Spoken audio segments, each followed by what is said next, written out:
आज के इस कार्यक्रम के आयोजकों को अपनी ओर से धन्यवाद देता हूं कि देश में एक ऐसे विषय पर, जो एक ज्वलंत विषय है, ऐसे विषय पर आपने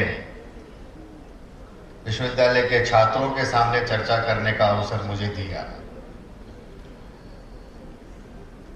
हम सब जानते हैं, देश में जब कहीं पर भी कोई परिवर्तन, बदलाव, उसकी शुरुआत होती है तो उसमें छात्रों की, युवाओं की एक बहुत बड़ी भूमिका होती है। हम अपने देश के इतिहास को देखें, दुनिया के इतिहास को देखें, हमेशा परिवर्तन की शुरुआत ये युवाओं ने, छात्रों ने की है। और मेरा मानना है कि आज के इस विषय के माध्यम से जो भविष्य में देश की राजनीति बदलेगी, उसकी शुरुआत भी आने वाले दिनों में देश के छात्र और युवा और नौजवान ही करने वाले हैं। पूरे देश में आज इस विषय पर चर्चा हो रही है, उसी की चर्चा हम यहाँ करेंगे। लेकिन मैं विश्वविद्यालय के द्वारा जो अटल जी का एक संदेश यहाँ पर दिया गया, मुझे वो संदेश सुनने के बाद लगा कि मेरे भाषण की आवश्यकता अब नहीं है, क्योंकि वास्तव में अटल जी के संदेश में ही पूरा का पूरा विषय का एक सार था। 5-7 मिनट के उद्बोधन को अगर हम ध्यान से सुनेंगे, एआई के द्वारा बनाया गया है, लेकिन एआई के द्वारा जो अटल जी के शब्दों का चयन और वन नेशन वन इलेक्शन की जो आवश्यकता क्यों है, इस विषय पर माननीय अटल जी के द्वारा सुनने के बाद मुझे लगता है कि ज्यादा कुछ कहने की आवश्यकता नहीं है। इसलिए संक्षेप में मैं अपनी बात भी आप सबके सामने रखता हूं। हम सब जानते हैं कि देश की स्वाधीनता के समय ही भारत ने लोकतंत्र को अपनाया, डेमोक्रेसी को अपनाया। और हम सब जानते हैं कि जहां डेमोक्रेसी है वहां पर चुनाव उसका एक अनिवार्य पार्ट है। लोकतंत्र है तो चुनाव होगा, चुनाव निष्पक्ष हो, चुनाव स्वस्थ तरीके से हो, यह लोकतंत्र की एक बेस है, आधारशिला है। चुनाव होते हैं लेकिन स्वस्थ नहीं है, निष्पक्ष नहीं है, तो उस देश में डेमोक्रेसी, लोकतंत्र लंबे समय तक नहीं चल सकता और मजबूत और स्थायी भी नहीं रह सकता। इसलिए लोकतंत्र के साथ चुनाव अनिवार्य है और चुनाव के साथ वो चुनाव निष्पक्ष और स्वस्थ तरीके से हो, यह भी उसके लिए आवश्यक है। हम अपने देश को अगर आज देखते हैं, वो देश की स्वाधीनता से लेकर आज तक इतने वर्षों में लगातार एक के बाद एक चुनाव कराते रहना हमारे देश में धीरे धीरे बहुत बड़ा चैलेंज बन गया है। जब हमारा देश आजाद हुआ था उस समय देश में पहले चुनाव में 17 करोड़ 32 लाख वोटर थे, लेकिन अभी 2024 का जो लोकसभा का चुनाव हुआ, इस चुनाव में 96 करोड़ से ज्यादा वोटर इस बार के लोकसभा चुनाव में थे। बढ़ती हुई आबादी, बदलती हुई दुनिया, देश में रहने वाले 140 करोड़ लोगों के जनता की जनाकांक्षाएं, इन सबको ध्यान में रख करके समय समय पर देश में हमने बहुत सारे सुधार, बहुत सारे बदलाव किए हैं। और आज उसी एक बदलाव के क्रम में देश में फिर से एक चर्चा शुरू हुई है कि क्या हमारे देश में यह लगातार कंटिन्यू चुनाव होने के कारण से जो समस्याएं आ रही, उन समस्याओं का समाधान एक साथ चुनाव करा करके हो सकता है क्या? देश में एक नई बहस, चर्चा शुरू हुई है। हमने समय समय पर कई प्रकार की व्यवस्थाओं को बदला है। जो मैंने कहा कि दुनिया बदल रही है तो हम पुरानी व्यवस्थाओं से नहीं चल सकते।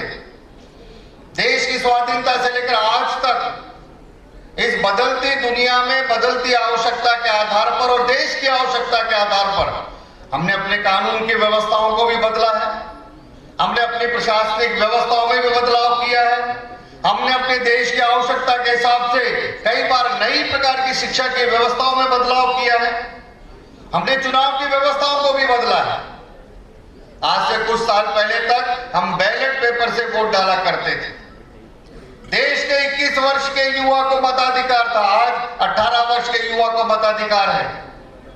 हर व्यवस्था में हम देश की आवश्यकता से बदलाव करते आए हैं, रिफॉर्म्स करते आए हैं, लेकिन यह हर बार चुनाव होना आज देश के लिए एक बड़ी समस्या, बड़ा मुद्दा बना है। अगर कुछ आंकड़ों को अगर हम देखें, 95 से लेकर 2025 आज इस साल को अगर हम देखते हैं, गत 30 साल से एक भी वर्ष भारत में खाली नहीं गया जब चुनाव ना हो। यानी कंटिन्यू 30 साल से भारत में कहीं ना कहीं चुनाव हो रहे होते हैं। केवल लोकसभा विधानसभा के नहीं, हमारी लोकल बॉडी को भी अगर हम देखेंगे तो हर 6 महीने में कहीं ना कहीं चुनाव हो रहे होते हैं। यानी पूरे 30 साल से एक साल भी ऐसा नहीं गया है जब चुनाव नहीं हुए। यानी किसी ना किसी प्रदेश में आचार संहिता लगी रहती है। अभी 2024 का लोकसभा चुनाव हुआ।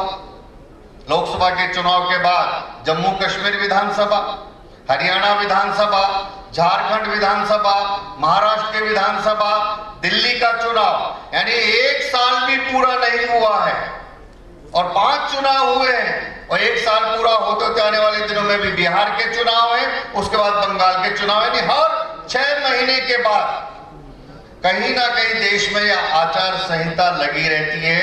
यानी देश हमेशा हमारा एक इलेक्शन मोड में रहता है। हम हमेशा चुनाव के मोड में रहते हैं। अगर इस सारी व्यवस्थाओं को अगर हम देखें तो एवरेज जो निकल करके आता है 5 साल के सरकार के कार्यकाल में, एवरेज 1 साल ऐसा जाता है जब आचार संहिता के कारण से या चुनावी कामों के कारण से उस प्रदेश में कोई काम नहीं होता। कम से कम 3 महीने की आचार संहिता लग जाती है। तो 5 साल के कार्यकाल में लगभग 1 साल हमारा ऐसा चुनाव के काम के अंदर निकल जाता है। इसलिए इस बात को ध्यान में रखकर देश में जो एक बहस शुरू हुई है, ये कोई नया काम नहीं है। कुछ लोगों को लगेगा कि ये नया मॉडल है, नई चर्चा हुई है। हम अगर अपने देश को देखेंगे तो पहला 52 से लेकर 67 तक 4 चुनाव इस देश के अंदर, जो पहले 4 चुनाव हुए, जनरल इलेक्शन, आम चुनाव, उन चारों के चारों चुनाव के अंदर लोकसभा और विधानसभा के चुनाव एक साथ होते थे। 4 चुनाव एक साथ हुए। उसके बाद 67 के बाद 68 में कुछ राज्यों की विधानसभाएं भंग कर दी गई। 70 में आकर के जो हमारी लोकसभा थी उसको भंग कर दिया गया। 75 में इमरजेंसी के समय, आपातकाल के समय लोकसभा के कार्यकाल को बढ़ा दिया गया। यानी 67 तक इस देश में 1 नेशन 1 इलेक्शन था। 67 के बाद ये अलग अलग विधानसभाओं के भंग करने के कारण से धीरे धीरे हमारे देश का पूरा ये 1 नेशन 1 इलेक्शन का क्रम बदल गया और उसके कारण से आज जिस स्थिति में हम खड़े हैं कि हर साल चुनाव हो रहा है, कहीं ना कहीं चुनाव के कारण से आचार संहिता लगी रहती है। इस कारण से देश में आज फिर से इस चर्चा की शुरुआत हुई है। आज ये चर्चा जो शुरू हुई है कोई नई नहीं है। अगर हम देखेंगे तो सबसे पहले 67 के बाद 83 में हमारे चुनाव आयोग ने कहा कि देश में एक साथ चुनाव होने चाहिए। 99 में हमारे लॉ कमीशन ने कहा, 2015 में फिर से लॉ कमीशन ने कहा, 2017 में हमारे नीति आयोग ने भी कहा, 2018 में फिर से हमारे लॉ कमीशन ने कहा और 2024 में आकर माननीय रामनाथ कोविंद जी के नेतृत्व में एक कमेटी बनाई गई और उस कमेटी ने पूरे देश भर में चर्चा की। और उस चर्चा को अगर आप देखेंगे, पढ़ेंगे तो कोई वो सामान्य चर्चा नहीं है। जो रिपोर्ट माननीय रामनाथ कोविंद जी ने भारत सरकार को सौंपी है, उस 18,000 पेज की रिपोर्ट में 21,000 से ज्यादा लोगों के सजेशन उसके अंदर शामिल किए गए हैं। 47 पॉलिटिकल पार्टियों ने 1 नेशन 1 इलेक्शन पर उनका मत क्या है, उस रिपोर्ट के अंदर 47 पॉलिटिकल पार्टियों ने अपना मत दिया है। देश के बहुत सारे retired supreme court, high court के जजों ने भी अपने सजेशन उस रिपोर्ट में दिए हैं। और हम सब जानते हैं 2024 की इस कमेटी की रिपोर्ट के बाद कैबिनेट में डिसीजन हुआ, पार्लियामेंट में बिल आया, पार्लियामेंट में चर्चा हुई और अंत में आकर के अभी पार्लियामेंट ने जॉइंट पार्लियामेंट्री कमेटी को यह बिल सौंपा है। यानी पूरे देश में यह जॉइंट पार्लियामेंट्री कमेटी जाएगी, लोगों से फिर से चर्चा करेगी। आप हम सब लोग जो यहां बैठे हैं वो भी अपने सजेशन उन जॉइंट पार्लियामेंट्री कमेटी को दे सकते हैं कि वन नेशन वन इलेक्शन कैसे होना चाहिए, क्यों होना चाहिए, इसमें क्या हमारे सुझाव हैं। देश की सभी जनता, सभी लोग अभी उस जेपीसी को अपने सजेशन दे सकते हैं। इसलिए आज के इस कार्यक्रम में बैठे हुए लोग भी जब हमारे यहां उत्तर प्रदेश में वो कमेटी आएगी तो उस कमेटी को आप भी सुझाव दें, तो देश में आने वाले दिनों में एक नई प्रकार की व्यवस्था इस चुनाव के माध्यम से हम बना पाएंगे। ये बार बार चुनाव होने के कारण से क्या समस्याएं आती हैं वो आप हम सब ने माननीय अटल जी के उद्बोधन में भी सुना, माननीय भूपेंद्र जी ने भी अभी कुछ कहा। हम सबके सामने कुछ प्रमुख बातें हैं कि चुनाव होने के कारण से क्या समस्या आ रही है। सबसे बड़ी समस्या जो है, हम देश को 2047 में विकसित भारत बनाना चाहते हैं, लेकिन देश में ये बार बार चुनाव होने के कारण से हमारे देश का विकास, देश की प्रगति जिस तेज गति से होना चाहिए, ये बार बार चुनाव होना देश के विकास में, देश की प्रगति में एक सबसे बड़ी बाधा है, एक स्पीड ब्रेकर का काम करता है। हर कहीं ना कहीं बार बार आचार संहिता लगने के कारण से, चुनावों के कारण से इन विकास कार्यों के अंदर रुकावट आती है। स्पीड स्लो होने से हम जहां भारत को लेकर जाना चाहते हैं उस दिशा में अपने देश को लेकर के नहीं जा पा रहे हैं। यह एक सबसे बड़ी बाधा ध्यान में आती है। दूसरा, जिस प्रकार के गुड गवर्नेंस की हम अपेक्षा करते हैं, हम देश के सभी लोग अपनी सरकारों से अपेक्षा करते हैं, चाहे केंद्र सरकार हो चाहे राज्य सरकार, कि हमने अपने वोट से सरकार बनाई है तो सरकार का दायित्व है कि लोगों को वह सुशासन दे, गुड गवर्नेंस दे। लेकिन बार बार चुनाव आने के कारण से सरकार, मुख्यमंत्री, मंत्री, केंद्रीय मंत्री, सांसद, विधायक जनता को जिस प्रकार का सुशासन और गुड गवर्नेंस देना चाहिए, उसके बजाय उनका पूरा फोकस चुनाव लड़ने में और चुनाव जीतने पर रहता है। इसलिए जहां पूरी एनर्जी टाइम लगना चाहिए, उसके बजाय चुनाव की तैयारी में व्यस्तता होने के कारण से उस प्रकार का गुड गवर्नेंस नहीं दे सकते हैं। जनता के लिए जो वेलफेयर स्कीम्स लॉन्च की जाती हैं, सभी पॉलिटिकल पार्टियां अपनी मैनिफेस्टो में बहुत सारी घोषणाएं करती हैं, लेकिन आप उठा करके देखिए 5 साल के अंदर उनके द्वारा जो घोषणाएं लाई जाती हैं वो नीचे कितने जमीन पर, धरातल पर पहुंचती हैं। पंडित दीनदयाल उपाध्याय जी एक शब्द कहते थे, अंत्योदय। वो कहते थे कि अंतिम पंक्ति में खड़े हुए व्यक्ति तक जिस दिन सरकार की सारी सुविधाएं पहुंच जाएं, उस दिन मानकर चलिएगा कि हमारा काम पूरा हुआ है। लेकिन आज भी चाहे केंद्र की हमारी मोदी जी के नेतृत्व की सरकार होगी, सैकड़ों योजनाएं हैं, हर गरीब, हर गांव, हर व्यक्ति तक बिजली पहुंचाना, पानी पहुंचाना, घर पहुंचाना, शौचालय पहुंचाना, राशन पहुंचाना, हर नौजवान विद्यार्थी को पढ़ने की सुविधा, हर गांव तक हॉस्पिटल की सुविधा, ये सारी व्यवस्थाएं करनी है। तो ऐसी वेलफेयर स्कीम्स को नीचे तक पहुंचाने के लिए भी सरकारों को जिस प्रकार से काम करना चाहिए, ये बार बार चुनाव उसके अंदर एक अवरोध पैदा करते हैं, क्योंकि डायवर्जन हो जाता है। हर बार चुनाव होता है तो सरकार की प्राथमिकता होती है, जनता को भी लगता है कि चुनाव जीत कर आना चाहिए, पॉलिटिकल पार्टी को भी लगता है कि चुनाव लड़ रहे हैं तो जीतना ही चाहिए, तो जीतना प्राथमिकता होता है। इस कारण से पूरा ध्यान, पूरी एनर्जी, पूरा टाइम वहां लगने के कारण से यह सारी जन कल्याणकारी योजनाओं को नीचे पहुंचाने में समस्याएं आती हैं। अगर हम देखेंगे तो जो आर्थिक खर्चे की भी चर्चा हुई है कि देश पर बार बार चुनाव होने के कारण से कितना अतिरिक्त खर्च हो रहा है, तो 2024 के लोकसभा चुनाव में केवल चुनाव आयोग का जो खर्चा है वो है 1,35,000 करोड़ रुपया, केवल लोकसभा चुनाव का। इसके बाद अब पॉलिटिकल पार्टियों ने जो खर्चा किया, इसके बाद जो प्रत्याशी चुनाव लड़े, उन सबका खर्चा और जोड़ लीजिए, और यह केवल लोकसभा चुनाव का खर्चा है। 5 साल में सभी प्रांतों की विधानसभा चुनाव का खर्चा अगर हम और जोड़ देते हैं तो एक रिपोर्ट के अनुसार भारत में 5 से 7 लाख करोड़ रुपया केवल चुनाव को कराने में खर्च हो रहा है।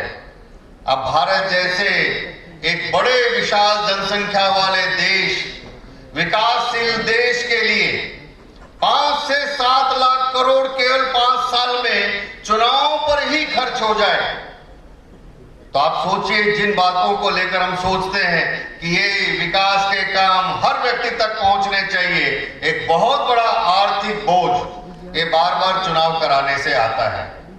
आपने जो इस बार के लोकसभा चुनाव में वोट डाला होगा, आपको लगता होगा मेरे एक वोट पे क्या खर्च आया होगा।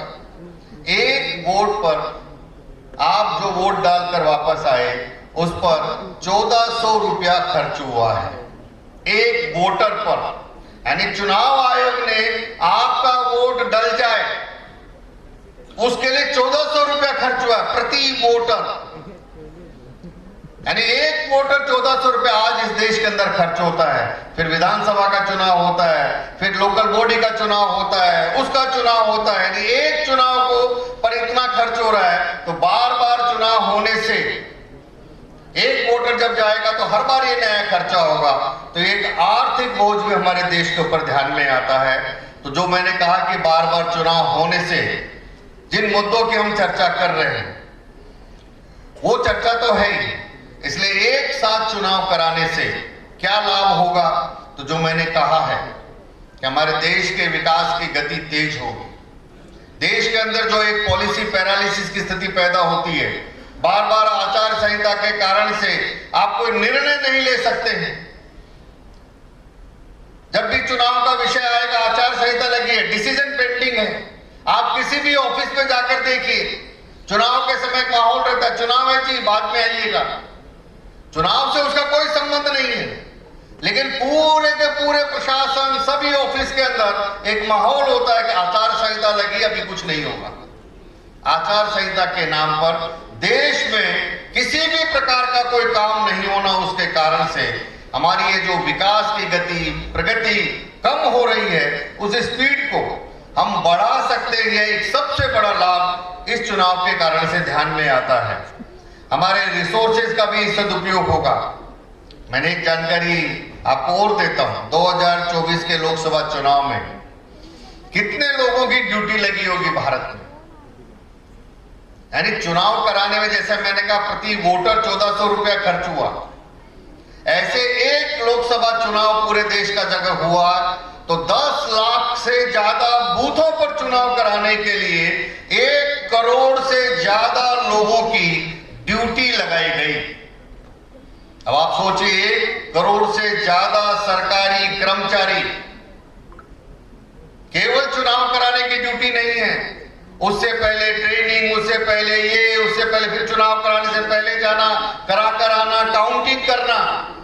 कितनी बड़ी मैन पावर जो देश के विकास के लिए, देश के प्रगति के लिए काम करना चाहिए, हमारी वो मैन पावर केवल एक चुनाव में नहीं बार बार चुनाव कराते हैं। तो जो मैंने एवरेज कहा है कि 5 साल में हमारा 1 साल इसमें पूरा खराब होता है, क्योंकि हर साल वोटर लिस्ट बनती है, हर बार नए वोटर को जोड़ने का अभियान चलता है, हर चुनाव की अलग वोटर लिस्ट बनती है। आप सोचिए 3 महीने तक पूरे डीएम ऑफिस में जाकर के आप देखिए, पूरा का पूरा महकमा वोटर लिस्ट के काम में लगा रहता है। घर घर घूमकर वोटर का ढूंढो, सर्वे करो, एएसडी निकालो, कौन एब्सेंट है, कौन शिफ्ट हो गया, किसकी डेथ हो गई, नई वोटर लिस्ट लाओ। करोड़ों रुपया हर साल वोटर लिस्ट को प्रकाशन में होता है। अगर एक ही चुनाव एक साथ होता है तो भारत में एक ही वोटर लिस्ट होगी, एक ही वोटर लिस्ट, एक ही बूथ, एक ही बार चुनाव कराने से हम बहुत सारे जो देश के संसाधन अनावश्यक रूप से जिनका दुरुपयोग हो रहा है, दुरुपयोग कहूं या सही प्रकार से देश के लिए उपयोग नहीं हो रहा है, उसको हम ठीक प्रकार से उपयोग कर सकते हैं। एक ही बार चुनाव होने से हमारे यहाँ कुछ व्यापारी उद्योगपति भी बैठे होंगे तो उनको भी लगेगा कि कई लोगों को लगता है कि एक ही बार चुनाव होने से सबसे बड़ा फायदा है कि व्यापारी, इंडस्ट्रियलिस्ट, उनको भी मुक्ति मिलेगी। हर चुनाव में उनको भी चंदा सहयोग हर व्यक्ति को देना पड़ता है, 5 साल में एक ही बार देना है, उनको भी मुक्ति मिलेगी। बार बार चुनाव होने के कारण से नए लोगों का अवसर कम मिलता है। अगर एक ही साथ चुनाव होगा तो यहां बैठे हुए जो नौजवान युवा हैं, इस देश के ज्यादा नौजवान और युवाओं को अवसर मिलेगा, क्योंकि एक ही साथ चुनाव होने वाला है। अभी तो क्या होता है, मैं एमएलए लड़ लिया, अच्छा एमएलए नहीं जीता तो अभी एमपी लड़ लेता हूं, एमपी नहीं जीता तो अभी मेयर लड़ लेता हूं। आदमी हमेशा चुनाव लड़ने का चलता रहता है। जब एक ही साथ चुनाव है तो भाई हारो जीतो, चुनाव समाप्त, 5 साल के बाद में सोचेंगे। जब एक साथ चुनाव होगा तो नए लोगों को अवसर मिलेगा, ज्यादा लोगों को अवसर मिलेगा। एक ही साथ चुनाव होगा तो प्रधानमंत्री जी जो कहते हैं कि देश की राजनीति को परिवारवाद से मुक्त करना है, जब एक साथ चुनाव होता है तो परिवारवाद की राजनीति से भी मुक्ति मिल जाती है। नहीं तो अभी मैं लोकसभा लड़ रहा हूं तो बेटा विधानसभा लड़ रहा है, तो पत्नी जिला पंचायत लड़ रही है, तो पोता जाकर के पार्षद लड़ रहा है। एक ही परिवार के लोग 5 साल में अलग अलग चुनाव लड़ते हैं। उस समस्या का समाधान भी इसके अंदर है। तो ज्यादा नए लोगों को अवसर मिलने की संभावना है कि एक साथ चुनाव होने के अंदर दिखाई देती है। हमारे देश में जब एक बार चुनाव होता है, आप जब भी लोकसभा का या विधानसभा का चुनाव हो, हमारा जो यहाँ आर्थिक क्षेत्र में जानते होंगे, हमारा शेयर मार्केट कितना गिरता है और नीचे ऊपर चढ़ता है। अनावश्यक बेचारे लोगों का पैसा डूब जाता है। ये जीतेंगे कि नहीं जीतेंगे, जीतेंगे तो शेयर बढ़ जाता है, हार गए तो शेयर मार्केट डाउन हो जाता है। बेचारा एक आम आदमी जो अपना पैसा शेयर मार्केट में इन्वेस्टमेंट लगाता है, वो अनावश्यक चुनाव के कारण से हर बार उसका लाखों करोड़ों रुपए डूब जाता है। शेयर मार्केट की आर्थिक क्षेत्र में होने वाली इस उथल पुथल से भी ये बचा जा सकता है। एक ही बार चुनाव होने से जो हमारे मीडिया के यहाँ बंधु हैं उनको भी थोड़ा सा राहत मिलेगी। हर बार चुनाव होता है तो मीडिया के लोगों के बीच में भी चलता रहता है, देख बार रोजाना मीडिया कवरेज करो, चुनाव कवरेज करो, यहाँ जाओ वहां जाओ। अब 5 साल में एक ही चुनाव होना है तो एक ही बार कवरेज करना है, तो मीडिया वाले कुछ अच्छी खबरें दिखा सकते हैं। अभी तो रोजाना उनके पास में केवल पॉलिटिकल मसाला होता है, बाकी टीवी चैनल्स पर कहीं भी देखिए कोई चीज ही नहीं होती है। यही एक राजनीतिक दृष्टि से सारा चैनल और मीडिया में दिखता है, उनके लिए कोई क्रिएटिविटी वहां पर नहीं है। तो बाकी के मीडिया के लोगों के लिए भी एक समय है जिसके कारण से वो कुछ अच्छा काम कर सकते हैं। एक आंकड़े के हिसाब से हमारा खर्चा तो बचेगा ही। एक बार चुनाव होने से हमारी अर्थव्यवस्था को भी, जो एक रिपोर्ट कहती है कि 1.5% तक अगर एक ही बार हम चुनाव कराते हैं तो भारत की अर्थव्यवस्था में, हमारी जीडीपी में 1.5% हमारी जीडीपी बढ़ने का एक अनुमान है। क्योंकि बार बार चुनाव होने के कारण से, इन सब कारणों से हमारी अर्थव्यवस्था पर भी उसका बोझ भी है, और जो हम करना चाहते हैं वो भी नहीं कर पाते हैं। हमारे ज्यादा वर्किंग आवर बढ़ेंगे, वर्किंग डे ज्यादा मिलेंगे, हम ज्यादा काम कर सकते हैं। जो हमारा पूरे देश में 1 साल इसी काम में जा रहा है उसमें भी कमी आएगी। बार बार चुनाव होने से रोजाना जो पॉलिटिकल पार्टी और नेताओं के बीच में झगड़े होते हैं, स्टेटमेंटबाजी चलती है। मैं कई बार मजाक में कहता हूं कि किसी व्यक्ति को अगर अपने बारे में मालूम नहीं है, अगर उनको पता करना है तो कुछ मत करिए, आप केवल ये कहिए कि मैं चुनाव लड़ना चाहता हूं, मुझे पार्टी अपना टिकट दे दे, तो बाकी के लोग उसकी पूरी जन्म कुंडली ढूंढ करके ले आते हैं। कितने केस चल रहे हैं, इसने कब क्या किया था। अनावश्यक चुनाव के कारण से समाज में एक वैमनस्यता का भाव भी बढ़ता है। चुनाव होता है, हिंसा होती है, लड़ाई झगड़े होते हैं, समाज में दूरियां बढ़ती हैं। आप गांव में जाकर के देखिए, गांव की लोकल पॉलिटिक्स में आपको हमेशा वहां दो ग्रुप दिखाई देंगे। क्यों है ये ग्रुप? मेरे दादाजी को प्रधान का चुनाव इसके दादाजी ने हराया था, वो दादाजी के चुनाव की लड़ाई आज तक भी उस गांव के अंदर चलती है। वही वैमनस्यता समाज के अंदर वही चलता आ रहा है। चुनाव की लड़ाई आज समाज में उस प्रकार की एक अलग विषमता को पैदा करती है। तो समाज में, देश में हम एक राजनीतिक वैमनस्यता के भाव को भी कम कर सकते हैं। समाप्त तो कर पाएंगे नहीं पाएंगे, लेकिन चुनाव एक ही बार होगा तो कम से कम ये लड़ाई झगड़े हमारे कम होंगे। कई बार लोग प्रश्न खड़ा करते हैं, एक साथ चुनाव होने के कारण से विधानसभा और दोनों के मुद्दे अलग होते हैं, एजेंडा अलग अलग होता है, स्थानीय मुद्दों को प्रमुखता नहीं मिलेगी। लेकिन मेरा मानना ऐसा है कि जो आज स्थानीय मुद्दों को प्राथमिकता मिलनी चाहिए, अलग अलग चुनाव होने से नहीं मिल पाती है। अगर एक साथ चुनाव होगा तो आप मानकर चलिए लोकल मुद्दों को भी राष्ट्रीय राजनीति में स्थान मिलेगा, वहां भी चर्चा होगी। चुनाव अलग अलग होने के कारण से लोकल मुद्दे हमेशा लोकल बनकर रह जाते हैं। लोकल मुद्दे कभी भी ऑल इंडिया के मुद्दे नहीं बनते हैं। जो हमारी समस्या है, हमारी ही समस्या बनकर रह जाती है। जिस दिन चुनाव एक साथ होंगे, लोकल मुद्दों की भी देश भर में चर्चा होगी। लोकल, स्टेट और सेंटर मिलकर दोनों चुनाव एक साथ होंगे। दोनों के बजट, दोनों का प्रावधान, दोनों की योजनाएं, दोनों का प्लानिंग एक साथ होगा। अभी अलग अलग है, एक सरकार है, 2-2.5 साल है, वो अपना प्लानिंग करती है, पता चलता दूसरा चुनाव आ गया। 5 साल के लिए उसको प्लान करने का अवसर ही नहीं मिलता है। एक सरकार करके दूसरी सरकार का चुनाव आता है, नई सरकार आती है विधानसभा में, वो अलग प्रकार से सोचती है हर चुनाव। तो केंद्र और राज्य सरकार के बीच में भी ठीक प्रकार से अगर समन्वय, कोऑर्डिनेशन होना है तो एक साथ चुनाव होगा तो ये एक बेहतर तालमेल के साथ में देश में जिस प्रकार का विकास हम चाहते हैं वो होगा। और अंत में जो मुझे लगता है कि जब 5 साल के लिए आपने किसी को चुना है तो बार बार चुनाव होने से उसकी बार बार परीक्षा क्यों करना है? जनता ने 5 साल के लिए सरकार बनाई है, बार बार चुनाव होने से हर बार सरकार को परीक्षा देनी पड़ती है। 1 साल के बाद अब क्या है जी, अब ये चुनाव आ गया तो सरकार को लगता है कि अब ये नहीं होगा, नहीं जीते तो हमारा मैसेज खराब जाएगा, जीतो। बाई इलेक्शन आ गया, पूरी ताकत लगाओ, जीतो, नहीं जीते मैसेज खराब जाएगा। हमारे नगर पालिका के चुनाव हुए, जीतना है जी, जीतो, नहीं तो मैसेज खराब जाएगा। हर 1 साल बाद चुनाव होने के कारण से जो भी राज्य सरकार है, जो भी केंद्र में सरकार है, हर बार उसको अपनी परीक्षा देनी पड़ती है, एग्जाम देना पड़ता है, क्योंकि जीतना जरूरी है। नहीं जीतेंगे तो लोग कहेंगे अच्छा इनका प्रभाव कम हो गया, ये चुनाव जीते नहीं है। इसलिए अपने प्रभाव को बनाए रखने के लिए, और हमारी परफॉर्मेंस ठीक है, हम काम अच्छा कर रहे हैं, उस पर जनता की मोहर जीत से ही लगती है।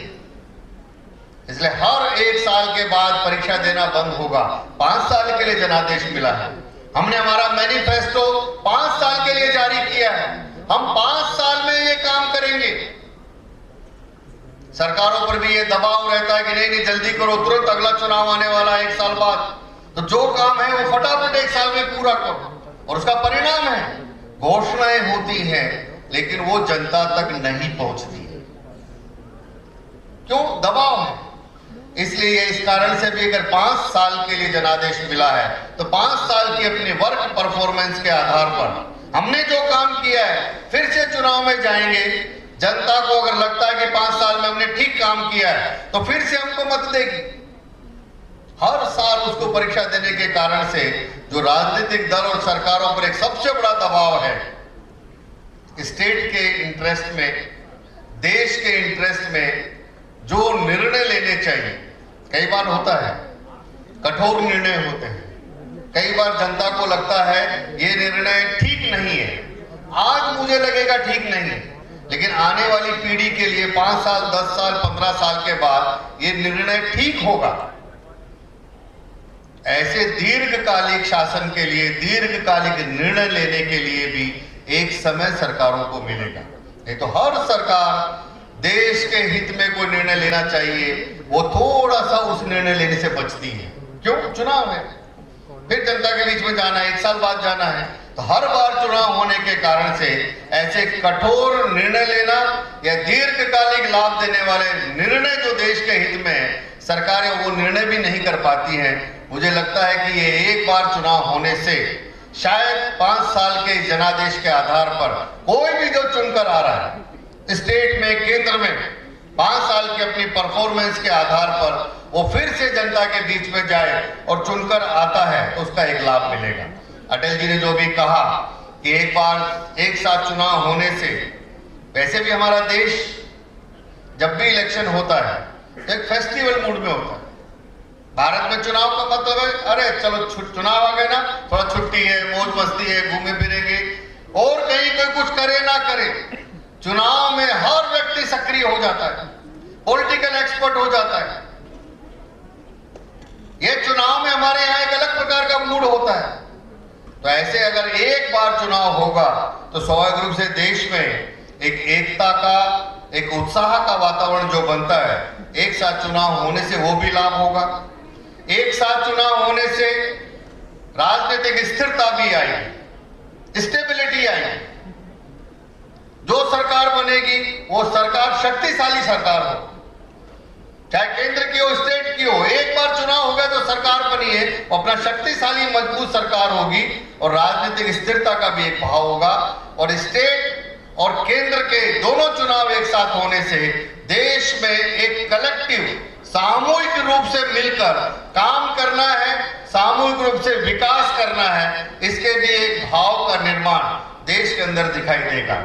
और अंत में अगर मैं एक बात कहूं, अगर हम देखेंगे भी अपने देश में, हम डेमोक्रेसी की बात करते हैं, लेकिन डेमोक्रेसी में आज हमारे यहाँ मतदान होता है लोकतंत्र में, मात्र 60% लोग वोट डालने जा रहे हैं, 40% लोग वोट डालने ही नहीं जा रहे। क्यों नहीं जा रहे? क्या ये 40% लोगों का, उनका अपना कोई मत नहीं है? क्यों वो 40% लोग अपना वोट डालने नहीं जा रहे? इसका अर्थ क्या है? मतदाताओं में उत्साह नहीं है।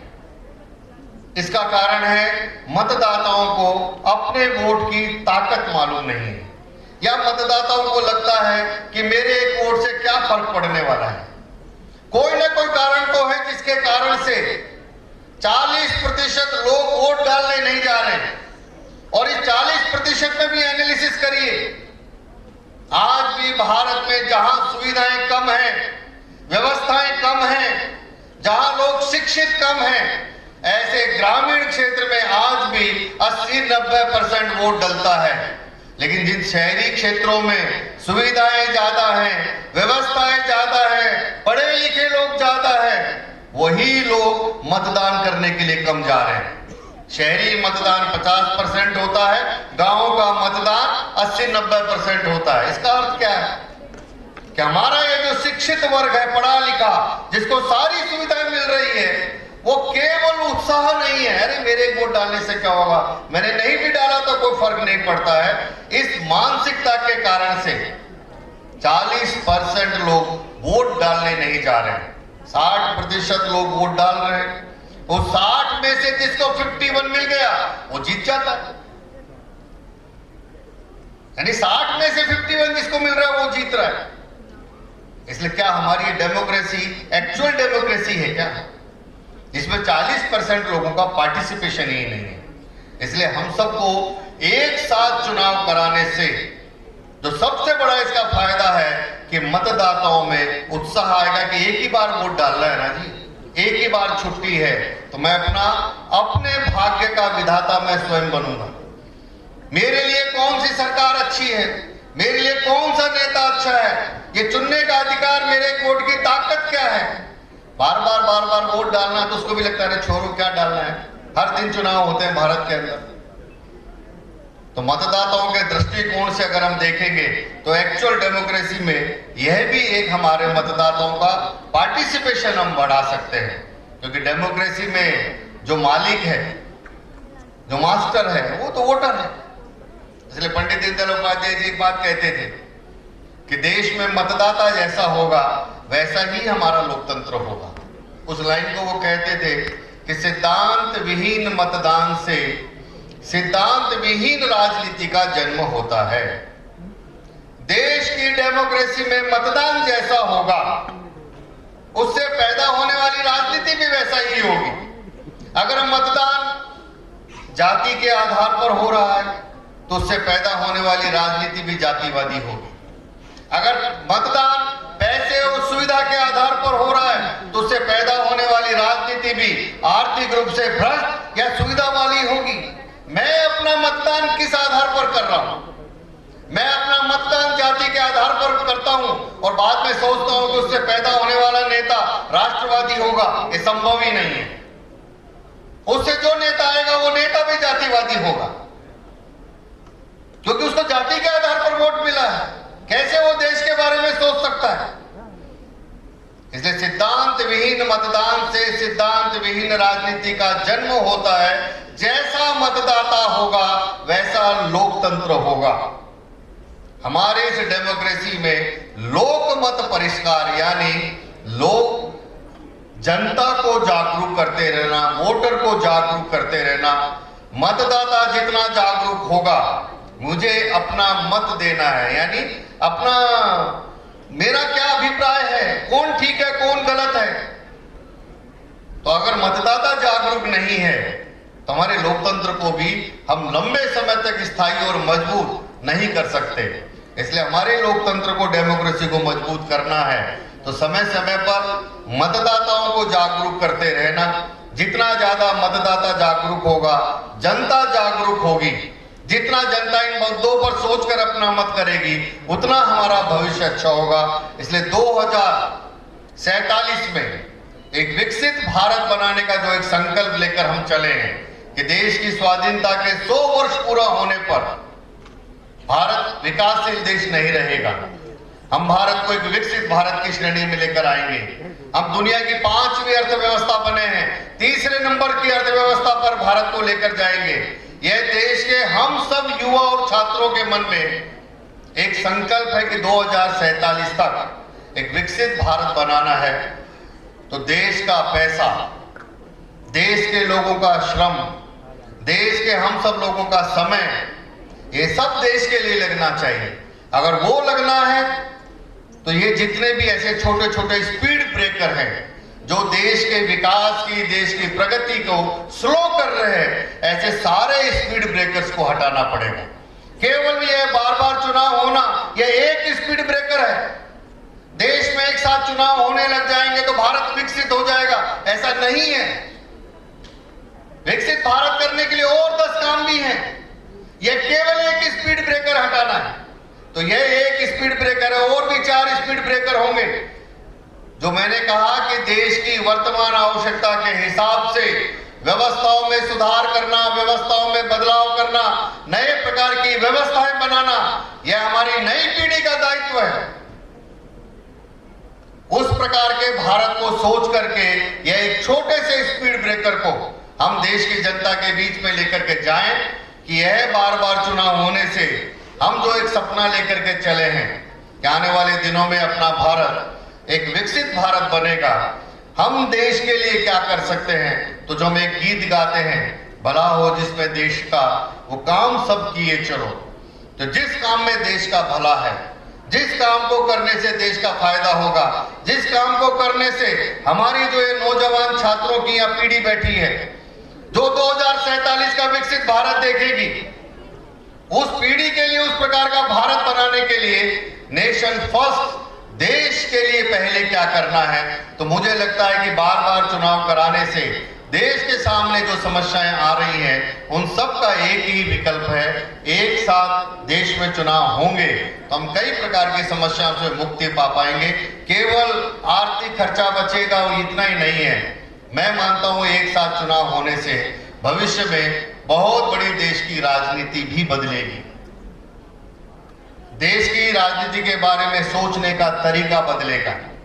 प्रधानमंत्री जी के आने के बाद देश के युवाओं को, सबको जो लगने लगा है कि नहीं, हम भी अब एक्टिव पॉलिटिक्स में जा सकते हैं, मुझे भी देश के लिए कुछ करना चाहिए। देश का युवा देश में रहकर अपने ही लिए कुछ करना चाहता है। अब वो बाहर जाकर दुनिया के लिए नहीं करना चाहता। उसको लगता है कि भारत में भी अगर मुझे अवसर मिलेगा तो मैं अपने देश के लिए कुछ करना चाहता हूं। कितने ही प्रकार के नए प्रयोग आप में से कुछ छात्र बैठकर नए नए स्टार्टअप के रूप में अपने ही देश के अपने कॉलेज और विश्वविद्यालयों में कर रहे हैं। यानी अपना समय, अपना पैसा, अपना श्रम, अपनी बुद्धि वो देश के लिए लगा रहे हैं। तो मेरा मानना है कि आज हम देश की वर्तमान इस जनता के बीच में यह देश के लिए एक आवश्यक है। पार्टी के बाहर जाकर देश की जनता को एक दबाव सभी पॉलिटिकल नेताओं पर और बनना चाहिए, पार्टियों पर बनना चाहिए कि वन नेशन वन इलेक्शन किसी पार्टी व्यक्ति के फायदे के लिए नहीं है, इससे देश का फायदा होता है। और ये कोई विषय नया नहीं है।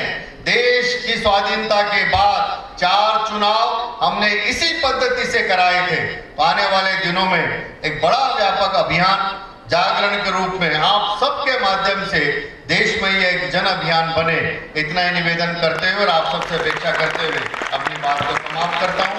आप सबने मुझे समय दिया और सुना, इसके लिए आप सबका आभार प्रकट करते हुए आप सबको नमस्कार।